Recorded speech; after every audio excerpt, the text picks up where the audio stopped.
Un Européen sur 6 prévoit de passer ses vacances en dehors de l'Union européenne. Cela représente 90 millions de voyages par an. Lors de ces séjours, il peut y arriver de nombreuses péripéties. Prenons l'exemple d'Antoine. Antoine est un citoyen français et cet été, il a décidé de vivre l'aventure de voir de nouveaux horizons. Antoine part donc en Corée du Nord. Le début du séjour se passe pour le mieux. Il y découvre un pays atypique, ce qui lui donne envie de prendre quelques photos. Devant un mausolée à la gloire des leaders suprêmes, Antoine prend un cliché de la statue alors que cela était défendu. Le guide insiste pour qu'il efface la photo. Il refuse. Le guide fait alors appel à la police. Antoine finit au poste. Il risque une lourde peine de prison. Il cherche alors à obtenir de l'aide de son ambassade. Et là, malheur, il découvre que la France ne dispose pas d'ambassade ou de consulat dans cet État accueillant de Corée du Nord.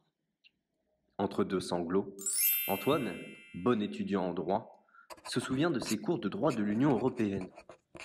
Il se rappelle surtout qu'il est également citoyen européen grâce à l'article 20 du TFUE, traité sur le fonctionnement de l'Union européenne. Cet article confère à chaque ressortissant d'un État membre de l'Union la citoyenneté européenne avec des droits attachés à celle-ci, comme le droit de circuler librement sur le territoire européen. Mais il se souvient plus spécifiquement qu'à ce titre, il bénéficie de la protection consulaire européenne. En effet, la Commission européenne a commencé une politique de protection consulaire des citoyens européens en adoptant le livre vert sur la protection diplomatique et consulaire du citoyen de l'Union dans les pays tiers. Ce document expose les idées à envisager pour renforcer le droit des citoyens européens. Et à la suite de l'entrée en vigueur du traité de Lisbonne, cette protection est conférée par les articles 20 et 23 du TFUE. Ce droit est également consacré à l'article 46 de la Charte des droits fondamentaux de l'UE. Enfin, la directive relative à la protection consulaire a été adoptée en 2015 et précise à quel moment et de quelle manière les citoyens de l'Union se trouvant en situation de détresse dans un pays tiers, comme c'est le cas pour Antoine, peuvent bénéficier d'une aide fournie par l'ambassade ou un consulat d'un autre État membre de l'Union.